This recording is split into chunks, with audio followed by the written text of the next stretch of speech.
नमस्कार दोस्तों, मेरा नाम है हरीश साहू और मैं आप लोग को पढ़ाता हूँ अंक गणित। ठीक है दोस्तों, तो चलिए हम अंक गणित का प्रश्न हल करते हुए आगे बढ़ रहे हैं। तो प्रश्न क्रमांक 5 इस प्रकार से है कि जो दिया गया श्रेणी है इसमें हमें पूछ रहा है कि इसका मान क्या होगा। ठीक है दोस्तों, तो सबसे पहले हम क्या करेंगे, श्रेणी को इस प्रकार लिख लेंगे।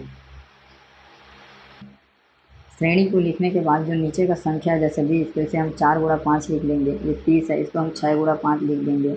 ये 42 है, इसे हम 6 गुणा 7 लिख देंगे। ठीक है, तो इसी प्रकार क्या है कि पहला वाला अंक इसका छोटा रहेगा, जैसे 4 गुणा 5, 5 गुणा 6, 6 गुणा 7, 7 गुणा 8। इस प्रकार से क्या है, इसका श्रेणी है। ठीक है, नीचे का अंक इसी प्रकार से 12 तक जाएगा।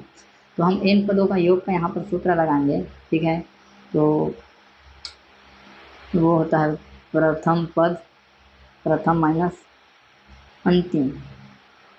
ठीक है, तो जो हमारे पास प्रथम पद है वो है हमारे पास 1/4 और अंतिम में है 1/12। ठीक है, 1/4 और 1/12। तो इसको हम जब हल करेंगे तो इस प्रकार से ये हल होगा। ये हो जाएगा 12 ऋण 4, फिर 12 चौके हो जाएगा 48।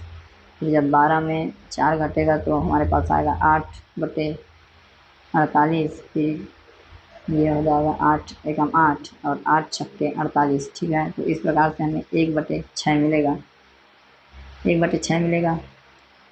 और 1/6 को जब हम बार बार भाग देंगे इस प्रकार से, जैसे 1 में हम 6 का भाग देंगे तो पहले शून्य से जाएगा भाग, ये 1 हो गया, दशमलव लगाएंगे, 6/16 बना तो 6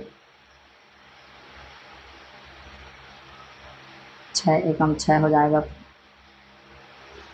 ठीक है, तो फिर यहाँ पर बन जाएगा हमारे पास 4, फिर दशमलव के 0 बनेगा, फिर 6 छक्का 36 हो जाएगा। फिर से हमारे पास 4 बचेगा, फिर 0 हो जाएगा, फिर 6 छक्का 36 होगा, फिर 4 बचेगा। तो बार बार ये 40 माइनस 36, फिर से यहाँ पे 4 से फल बचता ही जाएगा।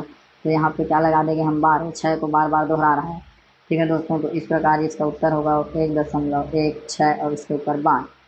तो इसका उत्तर है दोस्तों ऑप्शन ए। यहाँ पर आप देखिए कि यही क्या इसका सही उत्तर है। तो लाइक ज़रूर कीजिएगा दोस्तों, धन्यवाद।